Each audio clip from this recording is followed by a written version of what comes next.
doctor, certified medical acupuncturist. So, a student of Qigong. So, gusto ko na pass on, give a little bit of my knowledge about how to practice Qigong. So, dun sa first portion natin, Qigong is about cultivating energy. Pag sinabi mong cultivating energy, paano ka mag-cultivate ng halaman? So, nina-nurture mo. Ibigyan mo ng sunlight, water. So, may active participation yung nagpo-cultivate para mag-grow stronger yung kanyang gusto palakihin. Sa atin, it is our vital energy. It's Qigong. Now, the basic components of how to practice Qigong would be from body, physical form natin, ang breathing natin, physiologic portion ng ating katawan, ating mental or mind. Okay? Now, Qigong is being used in 3 ways. Martial arts, yung physical, saka yung energy, not only in the physical but the internal. Healing, medical, para tumakas ang body organs natin, at kung meron tayong mga sakit, it helps to remove, stabilize yung ating normal functions ng katawan, and hopefully remove or balance away yung ating mga illnesses. And then lastly, it's spiritual. Spiritual, well, it will depend on the practitioner. If you're a Buddhist, siguro, ang Buddhist, siyempre, iba yung kanyang goal. It's to, enlightenment. Pero it's more of a personal Yung iba namang spiritual, maaaring sabihin natin na Christian ka or Muslim ka or whatever religion you believe in, na meron higher being. Yun, pwede nyo doon tindahan ang focus ng inyong energy para ma-attain yung goal ninyo, whether it's spiritual, medical healing, or martial arts. Now, with regards to sa medical healing, you can also use your spirituality to focus on the portion for your self-healing. Now, may this is part lang ng parang part of the arts of what you call energy healing. So in Japan, you have Reiki. In India, you have Ayurvedic. And in other parts, China, it's called it also Qigong, so energy. Sa Indonesia, pwede natin Kalimasada is also a healing art. Energy healing art ang Kalimasada is it's also a martial art. So you use your internal energy to heal yourself, and then you also use your internal energy, absorbing the external energy, and then projecting the external energy to heal others as well. So sa Japan, Reiki has several levels. First level is self-healing. Second level is for healing. Malayo ang healing, heal ng ibang tao from malayo sa iyo. And then third level is teacher ka na, instructor level. So in Kalimasada, that's also part ng kanilang tinuturo. There's several levels in Kalimasada, hanggang ika-6th level, if I remember correctly. But in a certain level, I think it's the third or fourth level, you can also start to project uh, long-range healing. So it will depend on how far you can cultivate your energy and how far you can maintain your energy and your physical healthiness para ma-cultivate yung internal energy mo. Whether for self-healing or distant healing. Ang tawag natin. So let's go on with the more of the basic. So nabanggit ko, body, breathing, mind. In the first place, ang body natin, we have to be relaxed. You can do it sitting down, you can do it standing up. Now, commonly, makikita nyo doon sa ibang mga videos, nasa open field, under trees, no? Because that's the best, probably the best way to do it. Give up barefoot, touching the ground. Kasi ang energy na nagpa-permeate sa buong environment natin, no?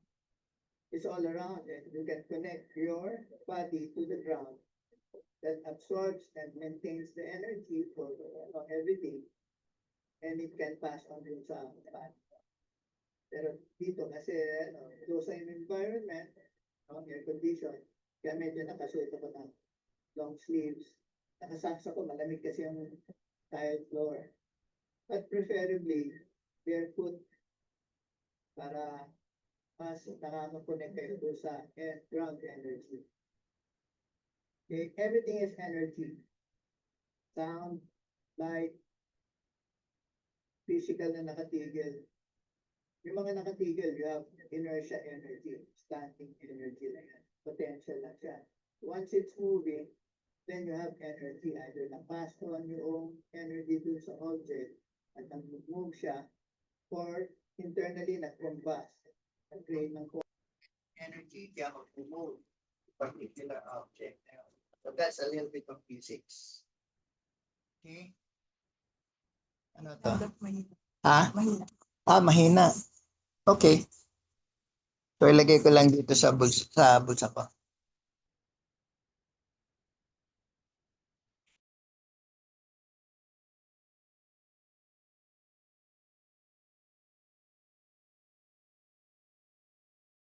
So you have, pwede na? Oh, okay. So to sum up what I've said, you have three components of Qigong. You have body, breathing, at mind. And the three basic uses for Qigong is either martial arts, medical healing, and spiritual upliftment. So, nakakatulong yan sa emotional. Ngayon, before you start, you have to relax your body. Kung bagong gising ka lang, you have to move your body a little para ma-stretch, ma-lighten, mag-circulate yung blood sa katawan para yung mga movements mo hindi masyadong nakakapagod. Ready na yung katawan ninyo. So, you can do a little bit of limbering exercises. Look up, down, side, okay. Turn your head a little bit para ma-exercise your neck muscles. Shoulder roll, backward, yung arm swinging, okay. Hip rotation, okay, one way to the other. Okay, raise your knee para na-stretch yung leg muscles ninyo. Sway nyo yung katawan ninyo. Okay, turn yung torso. Turn around. Yan. Okay, bend over a little para na-stretch. Okay. Bend sa side. Stretching yung katawan. So, yung muscles nyo, nagwo-warm up, nagpe-prepare sa gagawin natin. Okay? So, you have to relax your body. If you're standing, okay lang. If you prefer sitting, yung iba kasi madaling mapagod or medyo pagod ng konti, you can sit down. If you feel that you get tired easily standing up, sit down. So, let's focus more on the breathing first. Ay, pahiram muna PJ ng silya. Okay. Now, if you're sitting, okay, sit up straight. Don't curl your shoulders. Okay? Lean back. Allow your back to be pressing on the back. Kung mas maganda yung back chair yung backrest ng chair is straight. Okay? Kung slightly bend backward ng konti, pwede pa rin yun. Basta ma-relax yung shoulder muscles ninyo. Head straight up. Kung pinatungan mo ng libro dito, magbabalance yung book. Don't lean forward. Okay? Maybe eventually, habang tumatagal, nagdo-droop ng konti, nagre-relax yung katawan ninyo. But try to maintain your head up straight so your breathing will be straight. Okay? Then relax lahat ng muscles. Now, ang sinasabi nga natin, kung nandito yung pusod ninyo, at this level, we have a point, tinatawag natin yung pinaka balance point or pinaka level point or source of energy point, tawag natin sa Chinese na Dantian. Dantian. Okay? Energy point or energy source point. Now, usually ito, ang Dantian is about 2 inches, 1.5 to 2 inches below sa pusod ninyo or below the navel. So you can first put your right hand if you're a female or babae ka, or left hand pag lalaki. Here. Now, the hands also have points where the energy comes out. Mag-i-emit. Okay? Dito sa kamay natin. So if you want to project energy, it has to be on open hand. Sa Christians, meron kang laying of hands. So, hindi nakakapagtaka na makakapag-transfer ka ng healing energy. Okay? With the use of prayers and praying to God. Okay?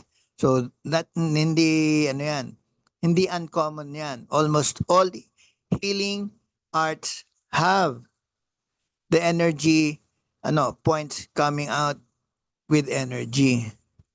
Now, sa ating TCM or traditional Chinese medicine, you have the 3 points. You have the lower dantian here, below the navel. The middle dantian here, level of the heart. Sinasabi ng iba, it's level, tapat ng heart. Some say it's a little bit lower. Okay? But, hindi naman consequential yan or very much important yon. The important thing is, alam mo kung nasaan. And then, the upper dantian is not here on the forehead.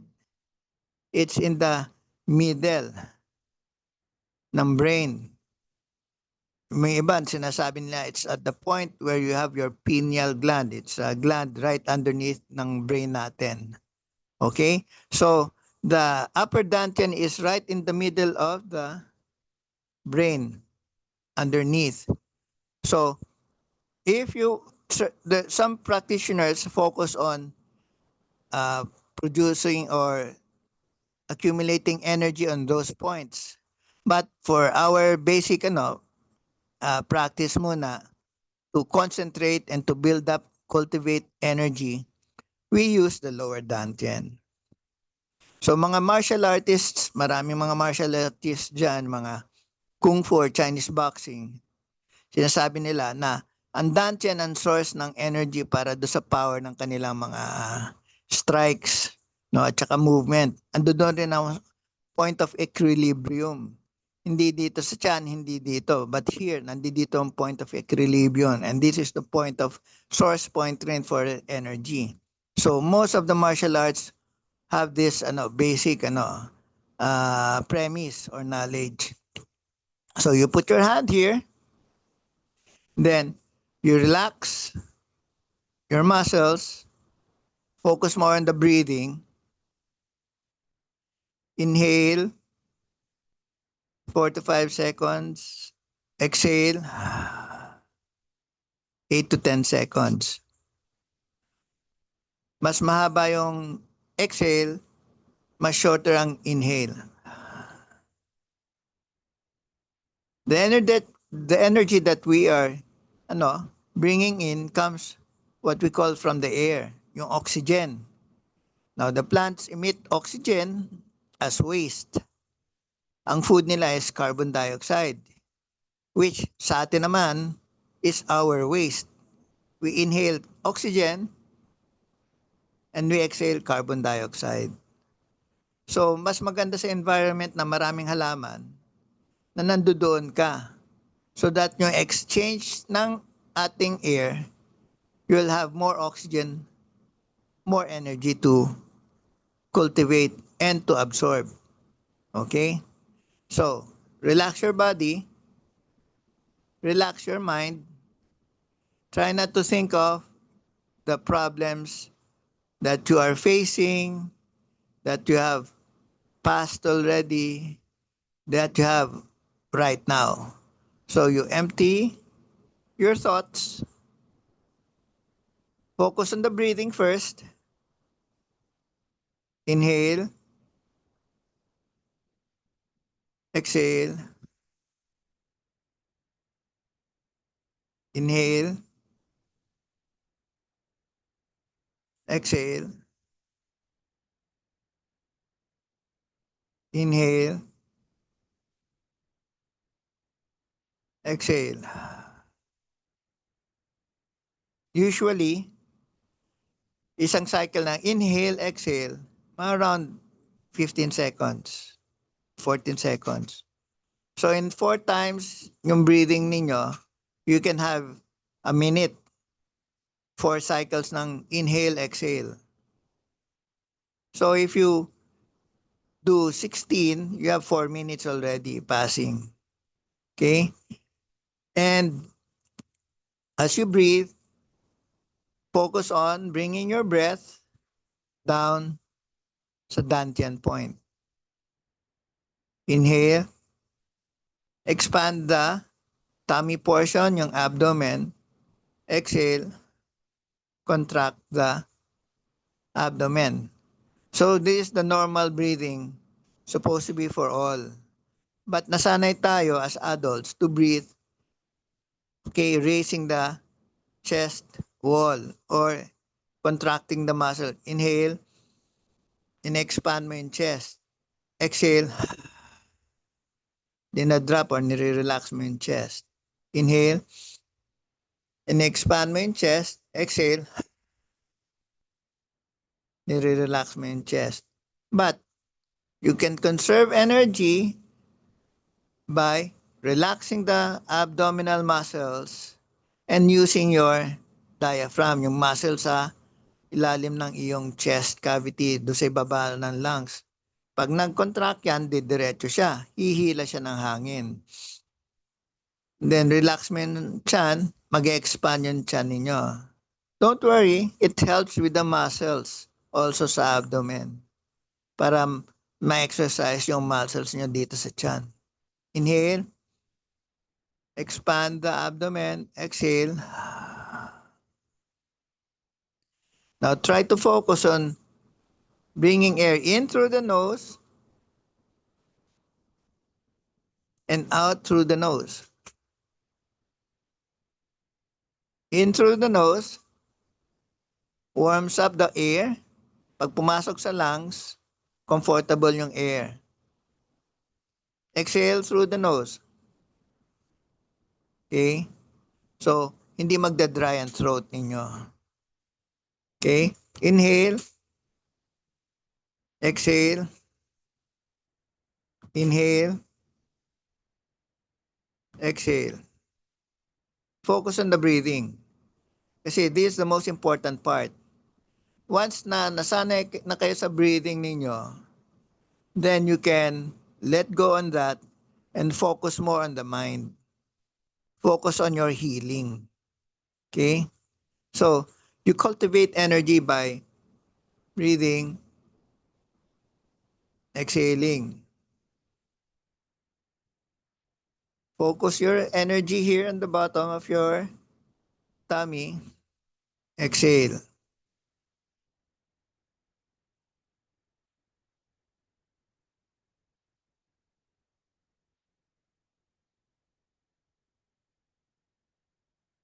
Exhale. Inhale. Exhale. Now as you remove your thoughts, make it blank. Some meditative practices like yoga, sasabihin lang, empty your mind, focus on one point, pwede yun. If you're Christians or if you're spiritualists, you can focus on God, the superior being, para siya ang nagiging center ng attention ninyo. Or you just empty your mind. No? Emptying your mind also means receiving also the energy surrounding us. Now, if you're also a Christian, you can say na ang buong environment is God, God-given. Okay? So, focus on releasing your thoughts, releasing your emotion. Okay? Wala kayong isipin. Kung may problem kayo sa finances, tabi nyo muna siya. Problem kayo sa mga anak ninyo, tabi nyo muna siya. This will give you time for more creativeness and maybe even solve some of your problems. Okay? Pag masyado kayong malapit sa isang bagay, hindi nyo nakikita yung nasa paligid. So if you draw back and relax, you can see the greater picture in life, and then mas makakatulong sa inyo yan on how to do problem solving, do how to face your problems, and like if you have any illnesses, no, be able to increase your energy and focus your energy on what you can do to help your body as well. Okay? Nare-relax yung mind, it releases yung demand for energy sa utak ninyo. Marami kayo naiisip, okay, it releases that. And it helps, no, slow down the other processes and focus more the physical processes on where you will need to balance or to heal any part of your body. So that is the yung belief or philosophy ng Qigong. Sa martial arts, cultivate energy para may pro-project mo in times of self-defense. Sa spiritual naman, ina-uplift mo yung iyong spirituality so that yung material environment hindi ka nape-pressure na or na nagiging ka na tinatawag nilang enlightened or closer to God if you believe in yung spiritual being natin for God. Okay? So ako I try to place more of being neutral to all para makapag-practice sila. Eventually, malalaman ninyo yung truth about our supreme being. Now, okay? Focus on the breathing. Inhale. Exhale. Inhale. Exhale. Do this for several minutes. Okay? And then, you can use also movements of the hands to also bring and project your energy. Now, the first part or the last time we had this session, tinuruan ko kayo kung paano try to generate yung energy ball. So, ang paggawa nito is clap your hands. No? But before you clap your hands, irarab mo muna. Okay? Ngayon, ang turo sa amin sa school is rub it 7 times, 7 sets. So, 1, 2, 3, 4, 5, 6, 7. And every time na go ka to the next set, pabilis ng pabilis. Regenerate ka ng heat. Then clap. Then tips of the fingers. Then feel yung warmth na ma-generate mo from the clapping and the rubbing. And as you bring your hands closer together, you can feel some tingling, some warmth. As you draw it back, mawawala. So sometimes, some people can generate big energy balls. Iba naman, maliliit lang muna. Then, put your hand above the other hand and feel kung meron kayong mararamdamang warmth. So, yung warmth na yan is yung na-generate mong heat. But aside from that, no, you can feel the ball of energy and the emanation of energy, either heat or yung tinatawag natin vital energy passing from the palms over the hands. Okay? For do sa ibang mga practitioners ng TCM, okay, like my fellow acupuncturist, one way to detect cold spots sa katawan, if you want to detect cold spots, is to do this. Rub your hands, then pass your hand over the person you're trying to diagnose or feel. Sometimes mafe-feel mo, pag pass noon, warm, then may brief pause ng warm, tapos warm ulit. So, yun yung mga cold spots. Doon mo yung sinasabi na kailangan mong either ibentosa or sometimes, if you, ibang mga manghihila, pinapractice nila is yung banana leaf, papas nila sa candle, then slide nila, may oil na to, lalagyan nila ng oil, yung banana leaves, drip, papas nila over the flame of the candle, and then papatong nila doon sa back portion ng person or doon sa arm, slide nila yung banana leaf. Yung cold spot, hindi mo sa slide yung banana leaf, titigil siya, magsistick siya doon. So, usually that cold spot, doon ka mag-concentrate, massage, or lalagyan mo ng ventosa cup para ma-improve yung circulation. Yun yun, isa doon sa mga tips ko with regards to using the vital energy to diagnose with your hands. Going back to cultivating the energy, as you continue breathing, you can use your hands to focus yung focus ng inyong energy. Like for example, hold your hands, your palms up. Tawag dito is raising the chi. Okay? Bring your hands up as you inhale. Up to the middle dantian. Turn your palms down. Exhale. Pass it down to the lower dantian. So,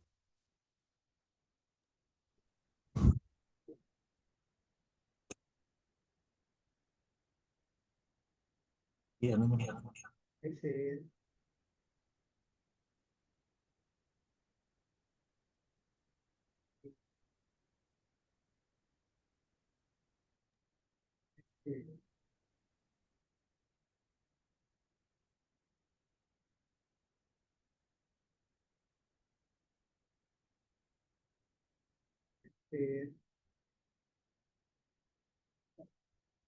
Okay.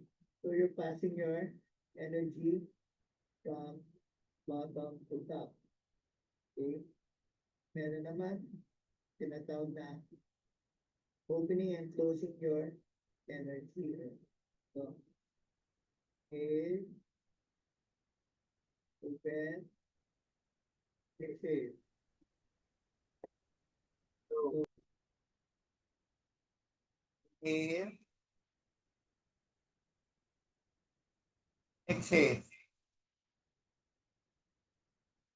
Opening and closing the energy source. So here, raising the energy source,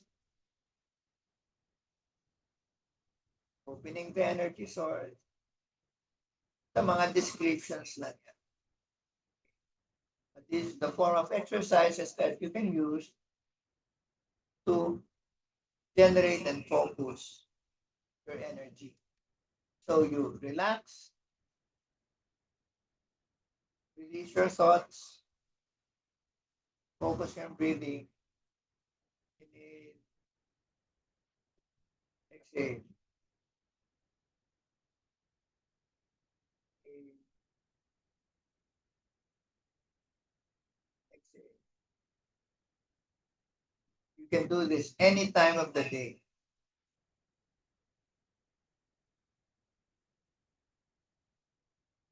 Pag na-practice nyo na yung inhale, exhale nyo, yung breathing nyo, it becomes automatic. Then you can focus on projecting the energy in your palms. Feel the energy.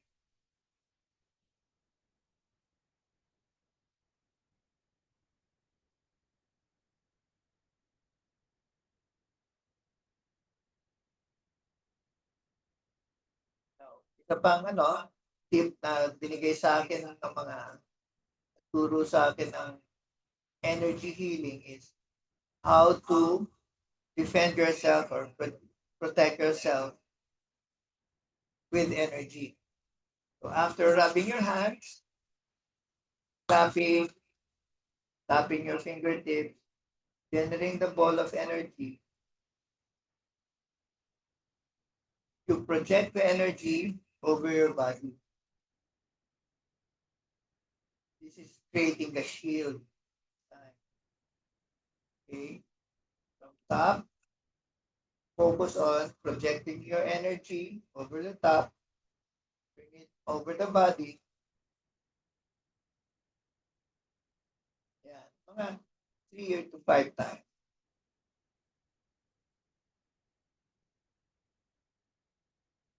Bago kayo lumabas ng bahay ninyo, or when you're feeling, medyo exhausted or down. Okay? Now, isa pa rin, tips for practicing Qigong. Much as possible, rested kayo. Hindi kayo nakainom. Okay? Baka kung saan tayo. Mamaya may umapoy banda ron. Hindi naman. Okay? So, avoid being very hungry. Preferably not immediately after eating. Kasi ang energy ng food is being absorbed by our body.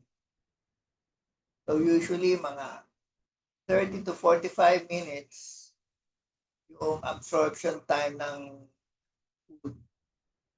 But leave at least mga 45 to 1.5 hours after yung eating natin kasi is usually you have to digest. After eating, give mga 30, 40 or an hour na para yung food na na-digest nyo ma-absorb ng katawan nyo. That absorption, digestion uses up energy. So you're going to compete in generating your energy and using your energy. So double ang effort. So let your body absorb first the energy, and then be able to absorb more energy and focus the energy, use that energy to project kung saan mo gustong i-project. You can, may knee pain ka, project your energy over the knee pain, saan masakit, light lang yung touch, or just hovering your hand over the portion of the body kung may masakit. And then focusing your energy, focusing your mind, asking your body to place the energy there. Inhale. Exhale. This is the advanced part. Yung pagfo-focus na, pagpo-project. Okay? Medyo advanced na yun. Pero, master first, breathing. Master first on generating the energy. It is not immediate na makakakuha kayo ng results. It takes a lot of time and a little bit of awareness and effort pa rin. Take 15 minutes, even 30 minutes. Okay. Focusing on your following your source. Left hand for male, lalaki, over the dantian. Right hand for female. Then the other hand. Okay. So, inhale, exhale,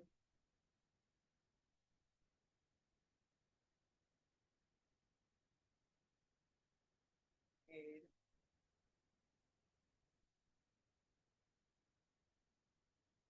exhale, inhale,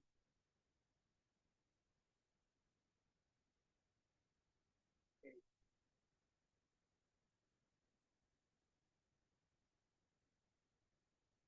As we go on, I will also show you some of the other forms of practical application and other exercises. Pero yung raising the sky or the earth, push up. As you push up, you exhale. Stretch up, project the energy to your palms. Inhale, try to gather energy again. Exhale, your hands down.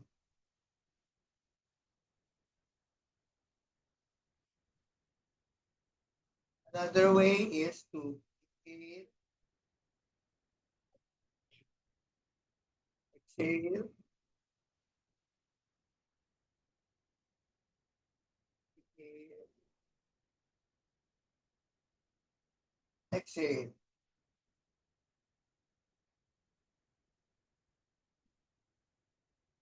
Okay.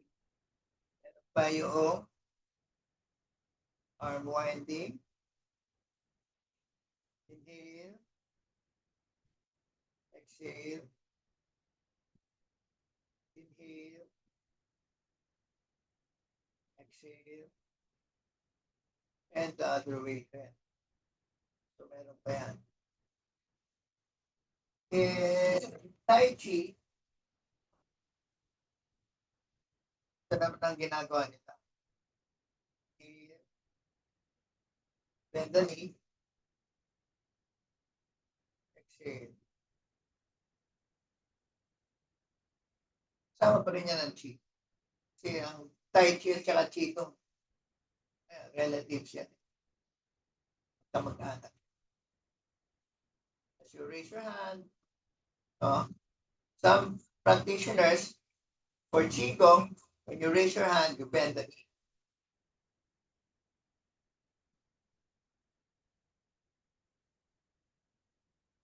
Straighten. Tai Chi naman, different. Straight mo na ang knee. And then as you lower your hand to the position you want, you bend your knee.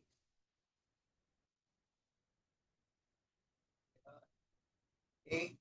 So, hindi naman Tai Chi ang ating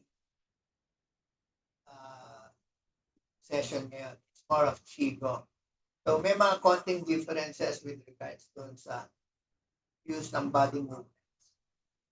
Nakikita mo ba? Like, portion doon na open your legs. Ito, meron ng isa pang ano. Ito, medyo martial art ang dating. So, ito tinatawag na, I think, drawing the arrow. Look to the side. Bend your knee. Inhale.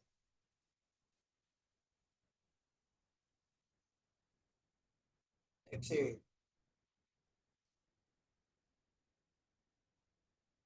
The other side. Okay.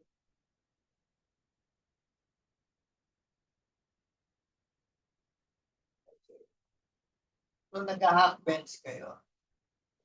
You can also use that. Meron pa rin yung holding the ball. Options na gano'n.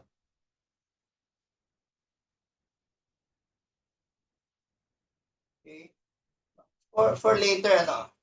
Later pa yun. Kasi, yun, mas difficult yun. You have to focus more on breathing. Kasi lahat ng movements na ginagawa mo, inhale, exhale, inhale, exhale. Importante yan para nasasabayan mo yung movement, yung ginagawa.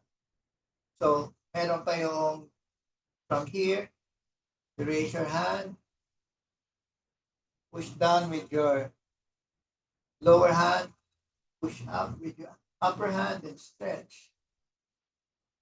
Bring it down to the middle. Inhale. Palit naman. Exhale. Okay? Meron naman yun. Ito naman parang calisthenics lang. You put your hands behind your back here. Then, circle your hips. Circle your hips. No? You can also use that for yung purpose ng relaxation, calisthenics, projecting your body for healing here. Para sa, actually, ang kidneys natin is higher up dito. Pero dito, you can also use that for healing. Okay.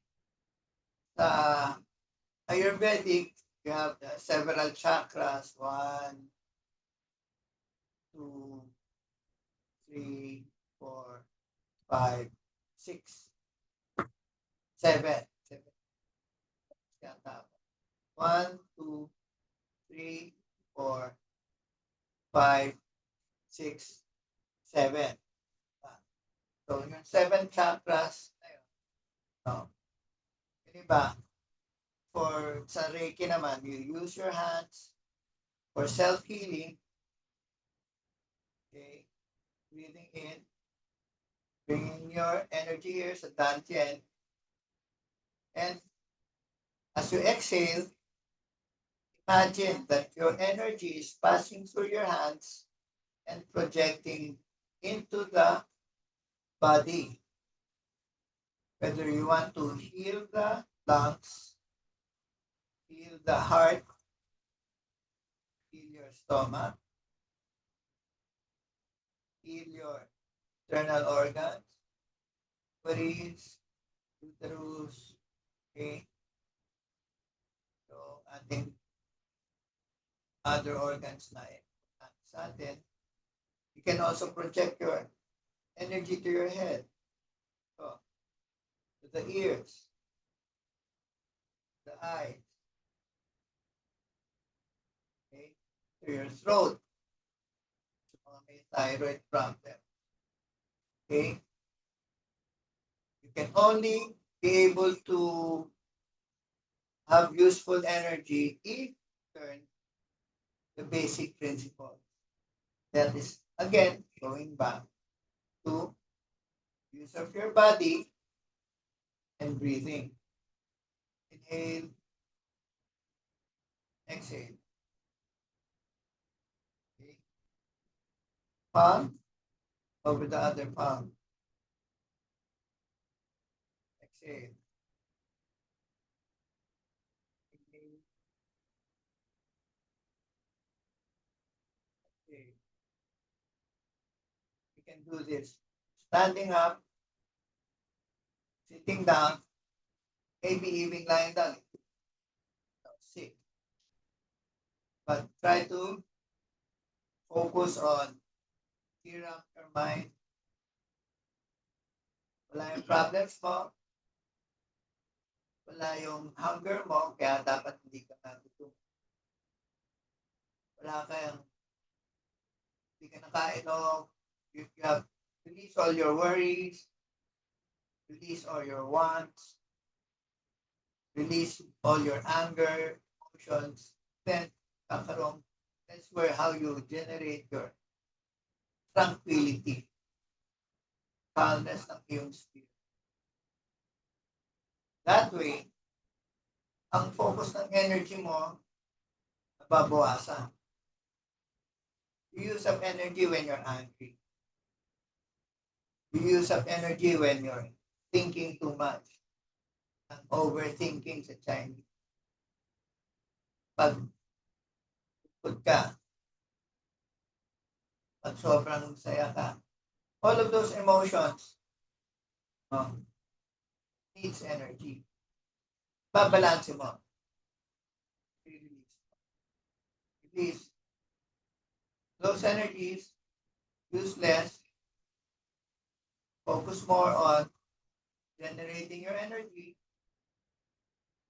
And then, looking for the organ that is unbalanced.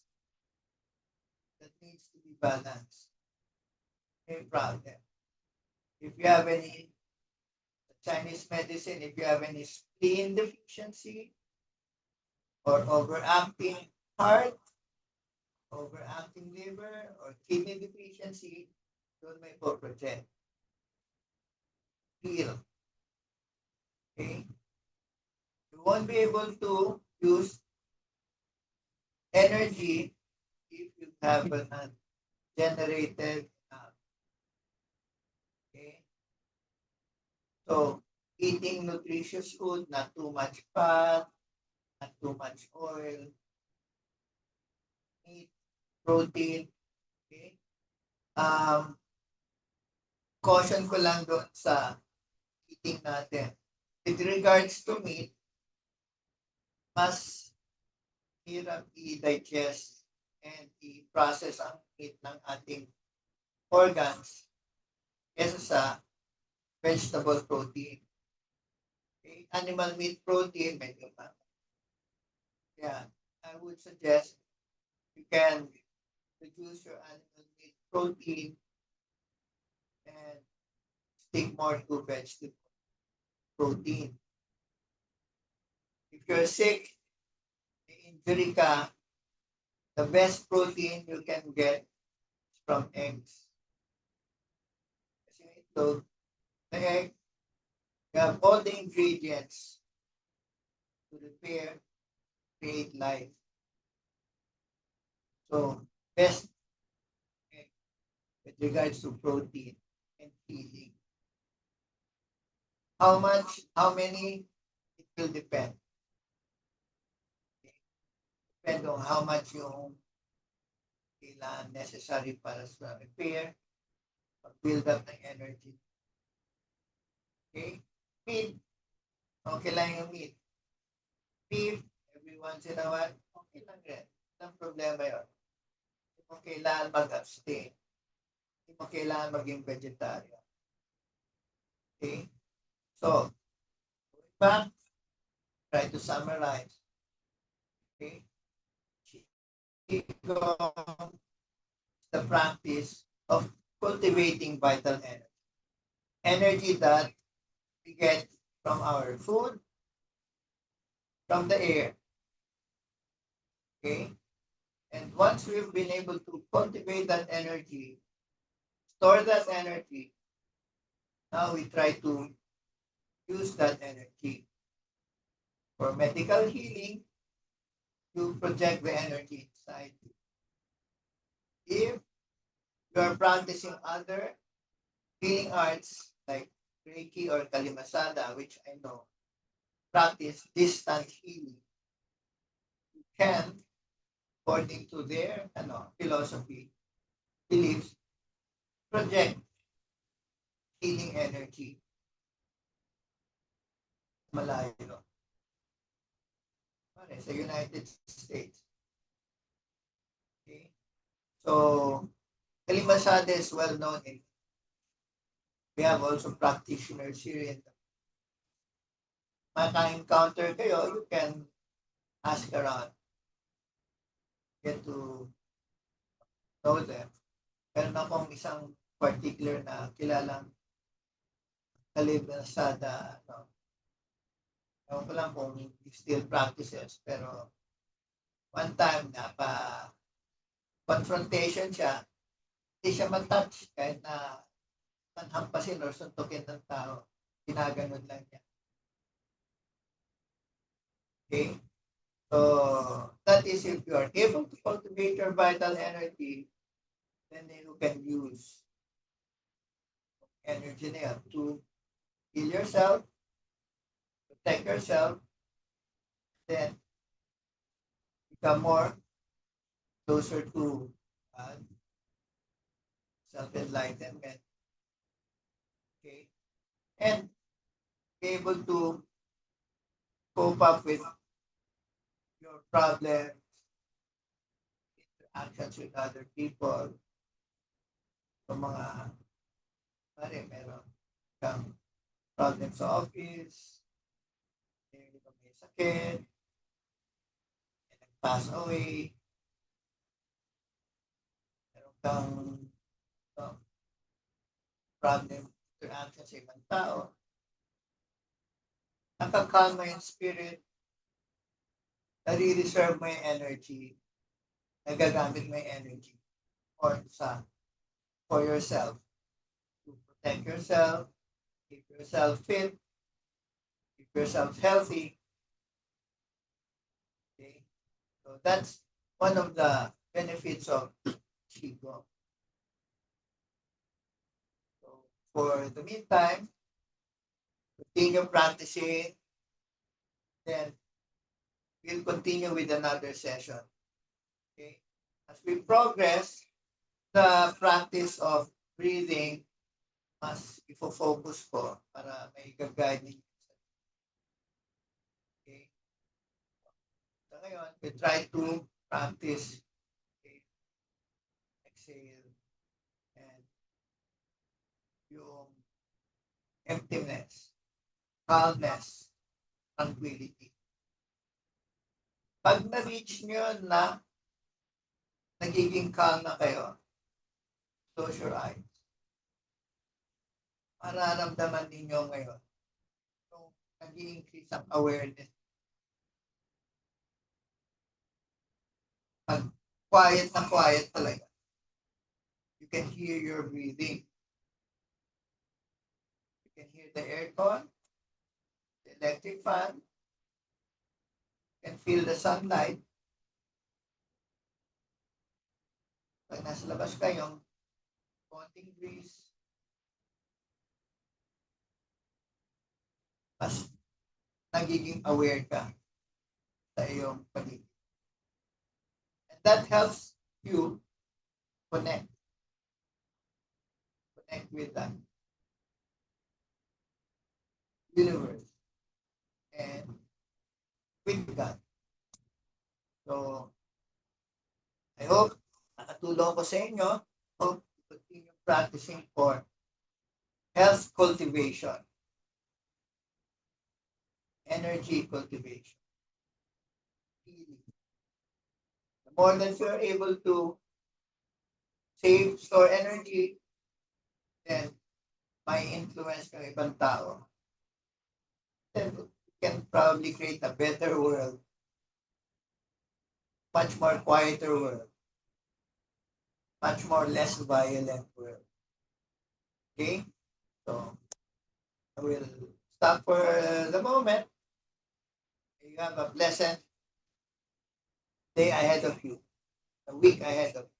Thank you very much for listening and mabuhay. Magandang araw sa inyo.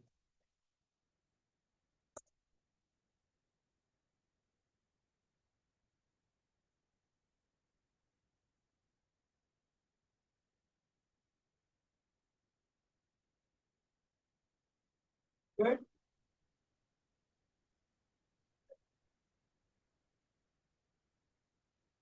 Can we open our windows? Thank you for being a good listener.